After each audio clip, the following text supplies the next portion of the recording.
The early days with the angels. Allow me now to tell you more about how I initially perceived my life with the angels. I had many denials, which I did not recognize then, and because of my denials, my feelings were not fully real. Just as now, I am only able to be as real as I can be, given what I still have to heal. But my feelings were as real as I could be then, and in that I was genuine.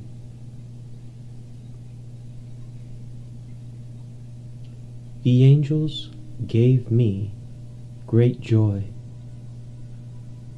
but the angels emerged without their wills.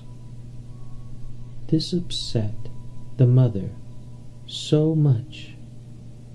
She has not gotten over it yet. When the angels emerged without their wills, I immediately made excuses for this and put the mother in the position by reflecting guilt to her about the feelings she had that did not allow her to find acceptance for her feelings or for the expression of them. No matter what I might have said to her in the way of understandings, we had not yet learned that this was not reason to stop the emotions from the expression they needed to have. Because the emotions were stopped by what was presented as a superior level of understanding on my part, guilt entered in where the will should have been. This is the way Spirit thinks. It is giving understandings, and will receives them as a guilt reflection. No matter how many understandings or explanations you might want to give, they are going to feel like excuses and justifications if you use them as reasons to overlook or dismiss the feelings involved. The major excuse I made then was that it could not have been another way, or it would have been.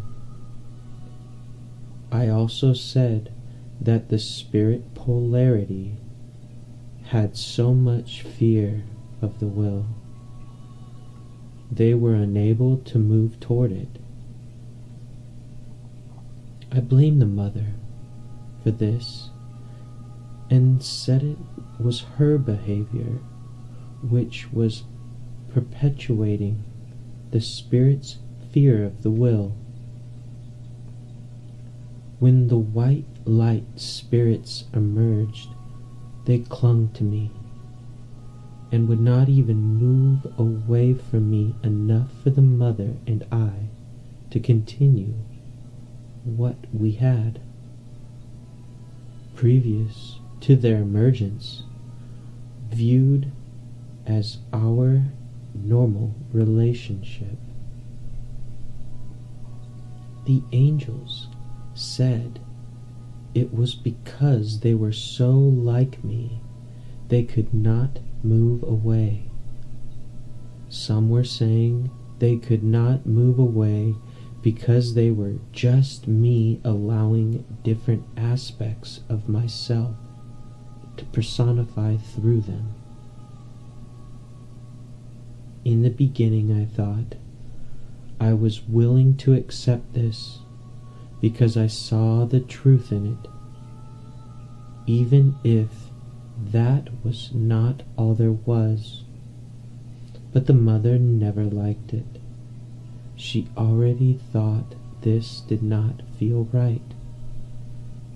She felt enraged to have a bunch of spirits who knew nothing about manifested existence come forth and proclaim to us that they were me already, as though this meant they had nothing to learn from us and did not need to move back in any way that would allow us to live our own lives. She felt that if they were me already, they would at least know enough to have a relationship with their own wills. At first, I felt willing to let the spirit polarity have a time of this, and told the mother they would all grow up in time, and then she and I would resume our normal relationship. I wanted to let the spirit polarity have a time of saying and believing anything they wanted to about themselves, because I did not believe it was right to tell newly emerged spirits what they were and weren't before they had a chance to find out for themselves. The mother agreed with me in principle, but then her emotions would take over, and she would want to tell the spirits exactly what she thought of them. I pressured her to hold back. I thought she was being too quick when she wanted to tell the spirits what I thought they needed to discover on their own. I thought she had no patience with them, and that her insights were presented too much like strikes against the spirits that they wouldn't be able to accept. When the mother was furious over this, I viewed her as a bad mother who was unwilling to give the children the time they needed. I told her that in time the spirit polarity would get over its fear and mature enough to embrace their own wills. The mother wanted to say, "What am I supposed to do in the meantime? Forego my relationship with you and my need for you and give it all to them? Am I supposed to make up for them not having wills? And if not, then what's going to create the balance necessary here?" Instead, guilt caused the mother to try to believe me because she thought it was necessary to give as much space for the emerging spirits to learn as we had to give ourselves. After all, I chided her. Look at how frightened I was of you in the beginning. I did not embrace you initially. I pushed you away. Since the mother had never been able to resolve it with herself, why I had pushed her away, she had guilt over the feelings she had, especially when I judged her the way I did, and so she did not move her feelings very openly. Inside of herself, she had a substantial belief it was wrong that the angels had emerged without their wills.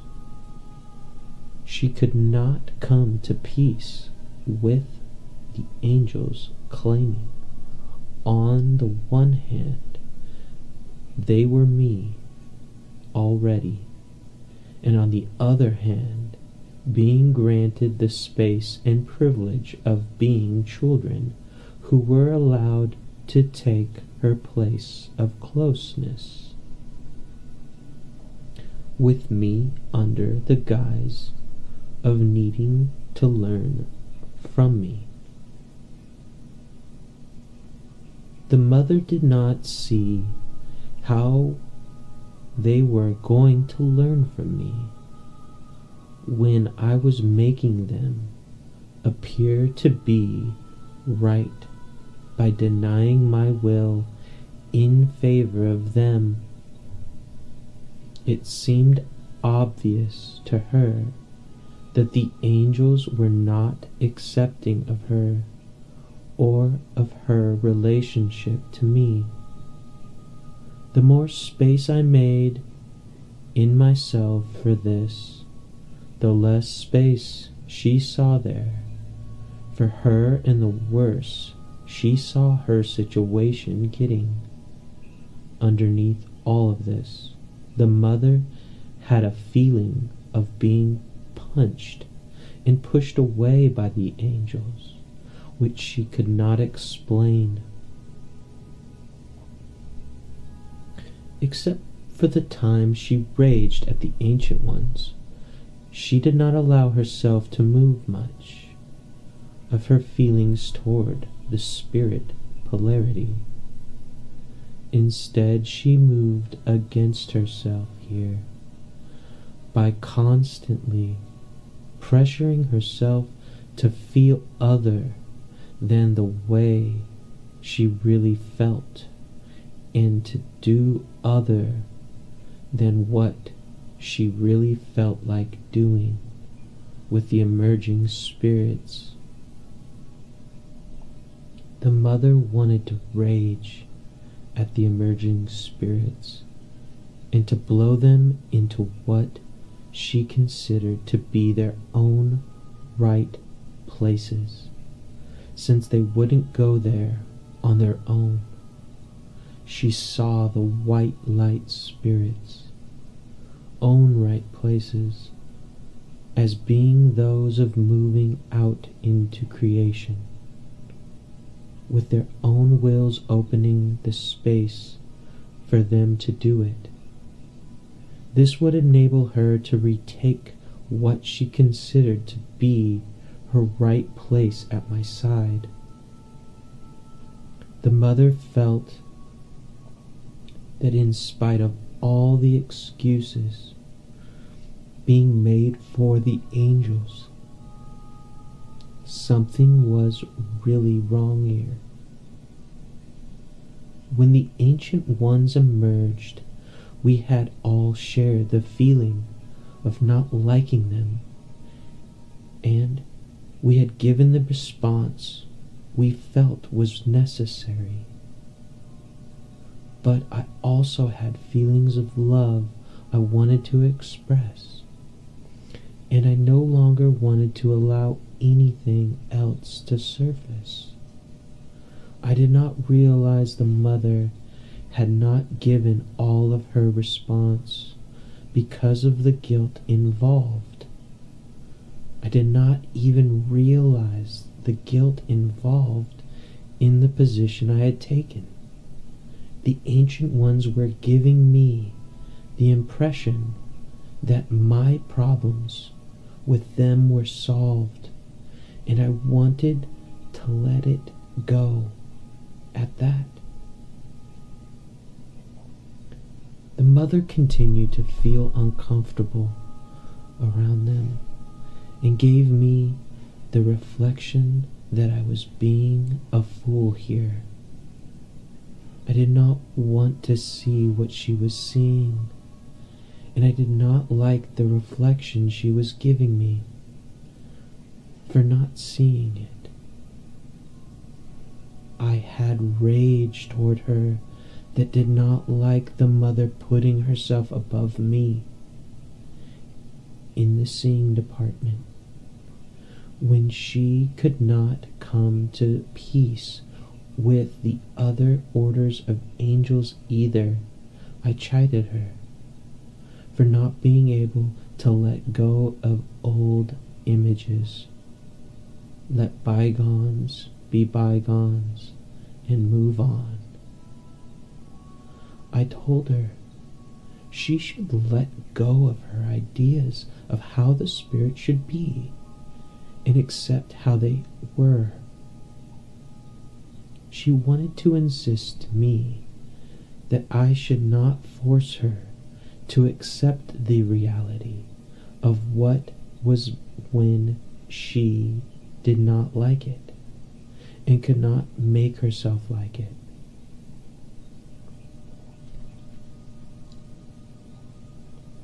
We both had fear of what this meant, and in that fear there was an agreement.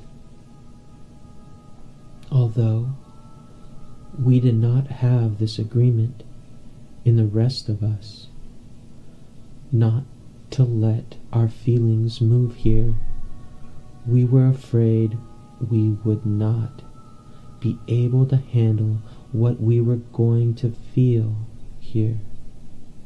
If we allowed these feelings to move in our unmoving fear, we chose to pretend that we didn't see what we thought we saw.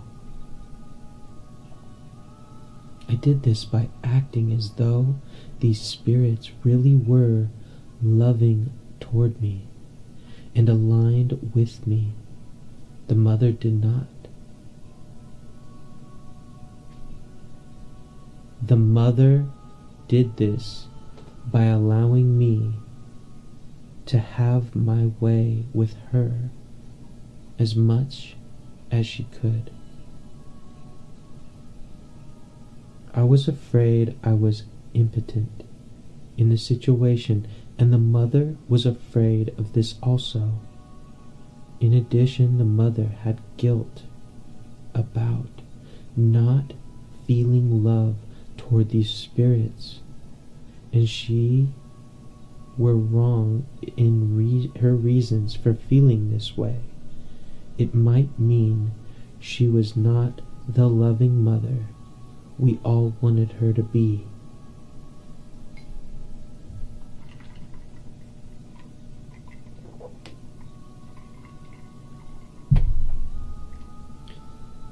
I was making her feel wrong.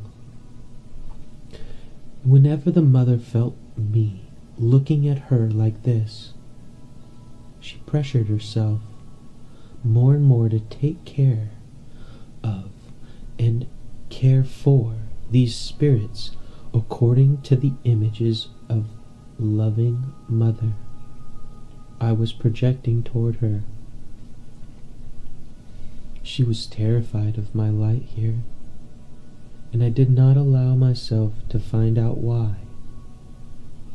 I didn't see the gaped, raged she saw in the light I was generating with the angels, and when I wouldn't receive her here either, she was even more terrified. She feared I might be aligned with what she saw in the angels, and that this was my reason for denying her here.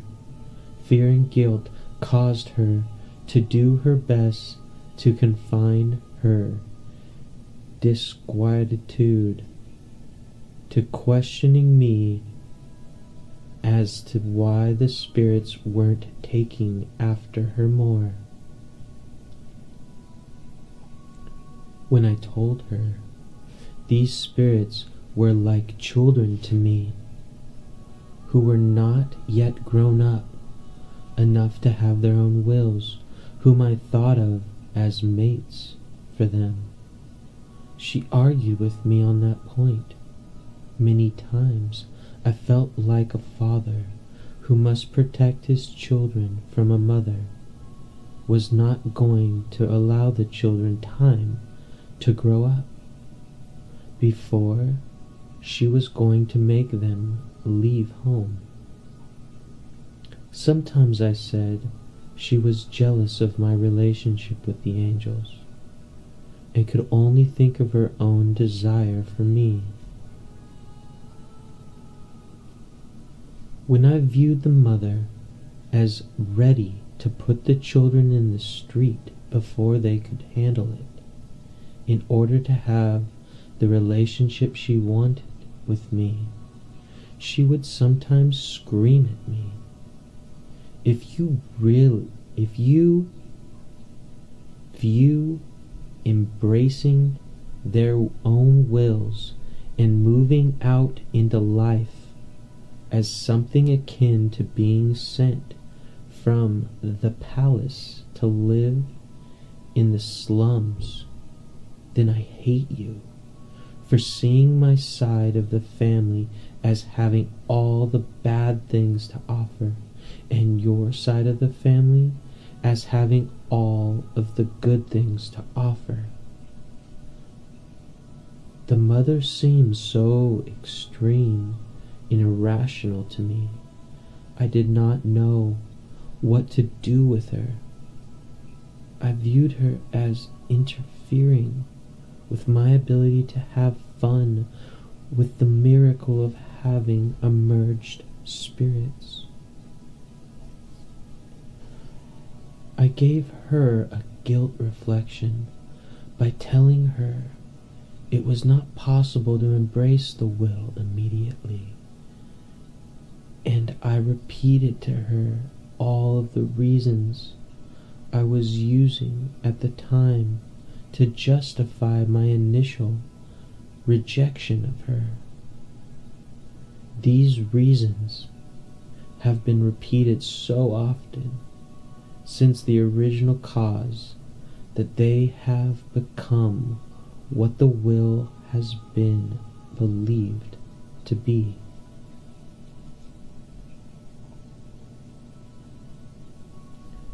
My reflection to the mother made it appear that the white light spirits were viewed as right by me, and therefore were right, and that she was wrong for having the feeling she had. The mother wanted to rage at me for this, but my lack of receptivity to her held her back. What I was giving her here was my rationale for creating the gap and allowing it to widen. When I handled the mother this way, she would almost immediately shove what was bothering me down and surface the love she had for the spirits. She would become very docile, calm and loving for a while, and during those times I felt like I was successful in managing the situation. When I looked away, however, the mother would move into her feelings of rage, although she did not allow her rage to move openly. It colored everything she did. No wonder the angels are so afraid of getting involved with their wills, I told myself. Their own mother is not giving them any reason to feel like they will enjoy it. When the mother showed me her rage, I did not mind it as much as when she frightened the children with it. I did not think it was fair of the mother to frighten these spirits out of wanting to know their wills, and then blame them for not wanting to know their wills. The mother was furious at me for lining up with the children against her. How could I say I loved her and then act like the will was something the children would not want to embrace?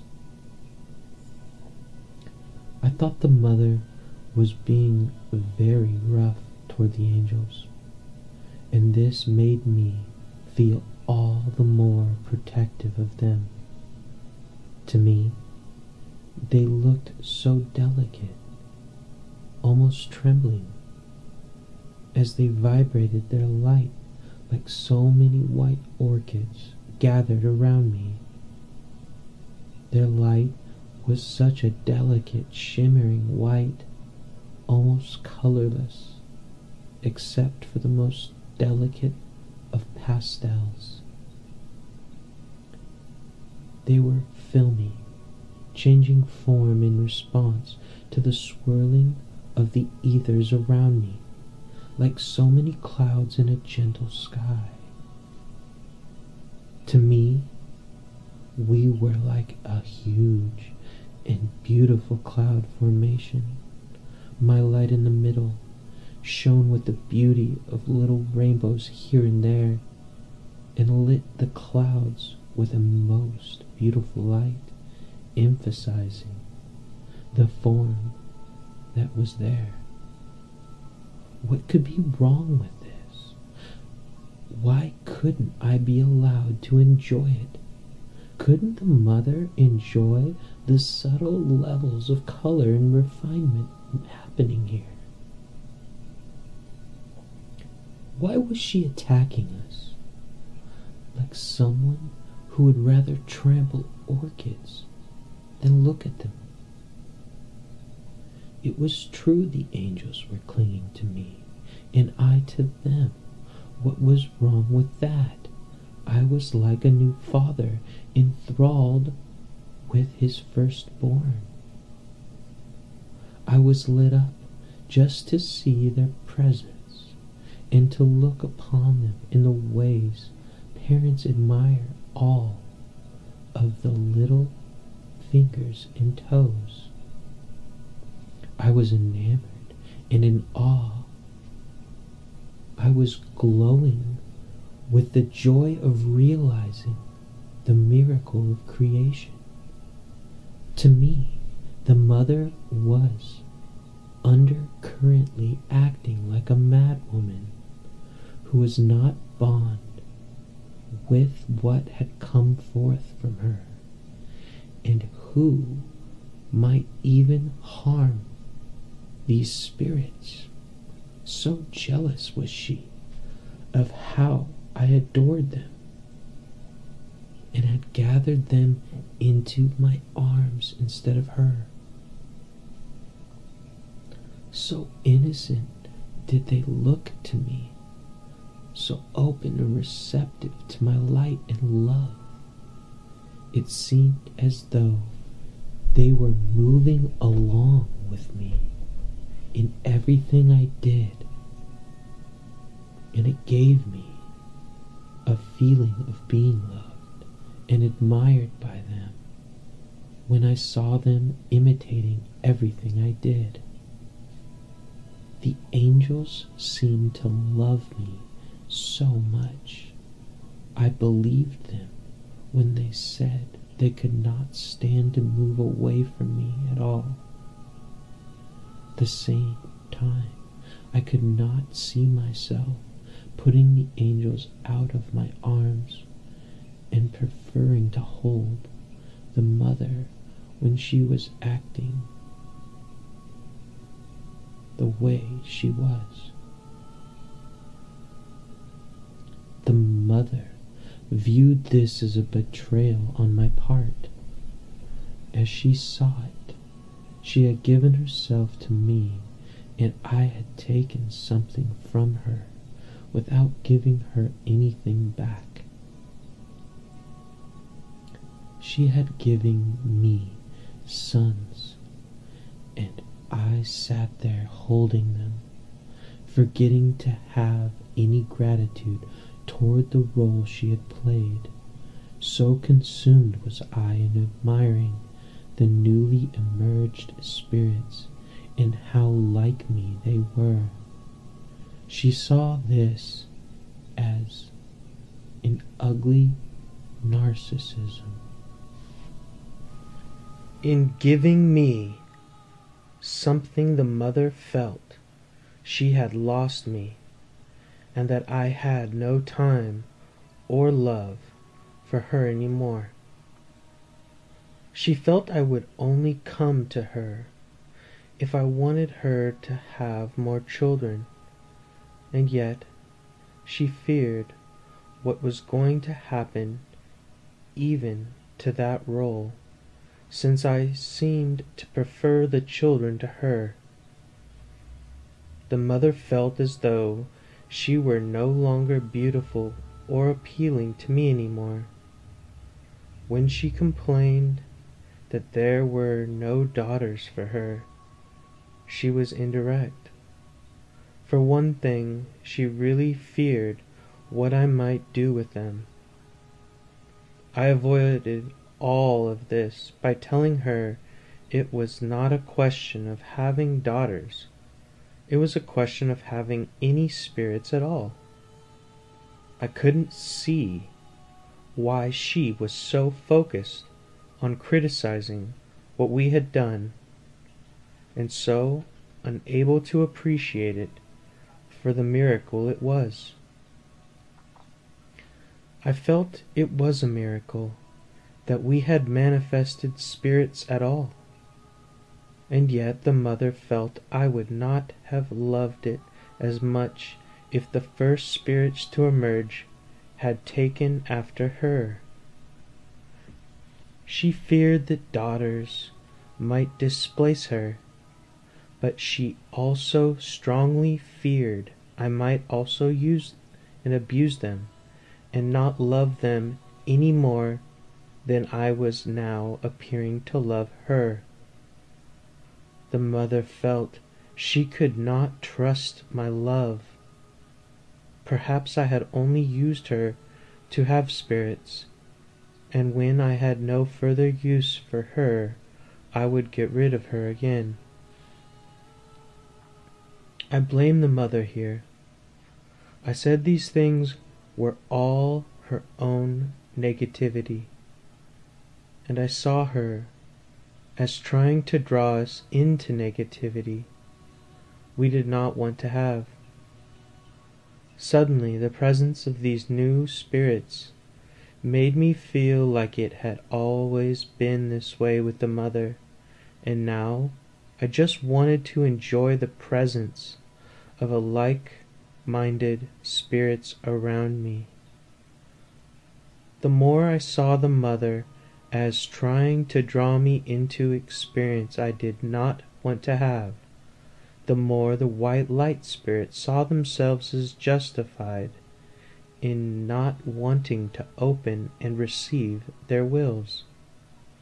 The more the mother's consciousness seemed to move toward what we deemed negative, the more we wanted to pull away from the will. The more the will felt abandoned by spirit, the darker it became, until it looked to us like the nature of the will was dark. This has been and still is the nature of the standoff. The will hates the feeling of being pressured to feel other than it feels in order to gain acceptance, and we hate the feeling of having to feel what we don't like feeling. For the will to feel loved, it must feel that it is allowed to be what it really is, and be accepted for what it really is.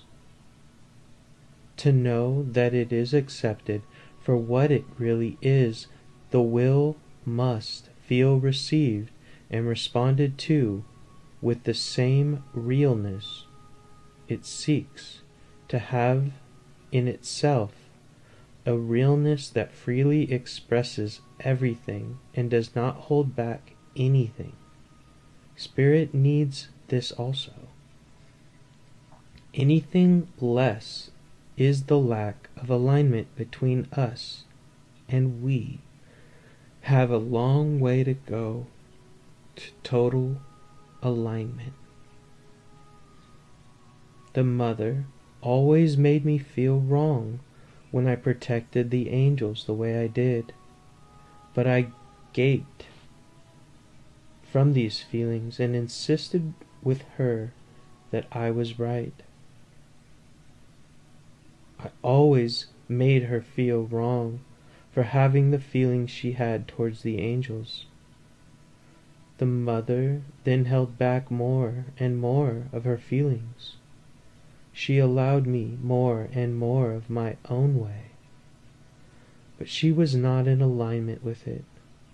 Outwardly, it looked like she was complying with my wishes as much as she could, but inwardly she was hating me for making her views subordinate to my own, and therefore making her subordinate to me. She hated me for not allowing her to have her feelings and my acceptance at the same time. While the angels were allowing themselves to enjoy all of the privileges of children, they often told me they did not feel like they were children. Many of them said they had feelings of being grown up already when they were born.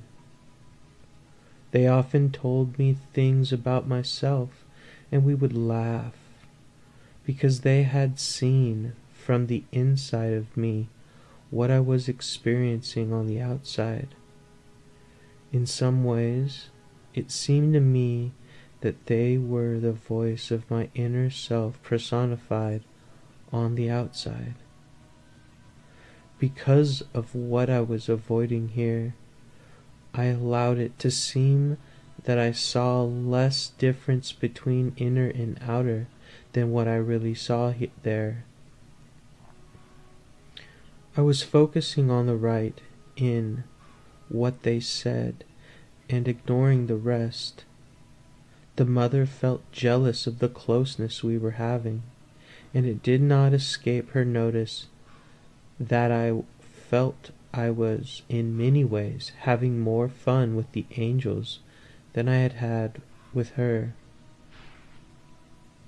The ancient ones and the archangels especially wanted to impress me with their feelings of being grown up, and they wanted to show me that they had powers similar to my own. We spent many long hours together experimenting to find out what things we could do. Many times we laughed at the mother and made fun of her both for all the things she could not do and for the many things she did that were not like us. This infuriated the mother so much, I wondered if she had any humor about herself. I could not see how alone and unloved she felt, or how unresolved and angry she still was over the issue of the white light spirits emerging without their wills. I did not see how dangerous or even evil she saw the laughter of our will denial to be. All in good time I told her about the angels' wills. I was flattered to have so much good company around me. The angels were showering me with attention all the time. When the mother stormed in upon us, saying I had manifested a bunch of nasty spirits who wanted to come between us because they cared nothing about the mother. I turned back on her and told her she was the one who was being nasty and uncaring about others. When the angels told me the mother was not being loving toward them, I accepted it, and when they kept telling me they did not want to move away from me, I accepted that also.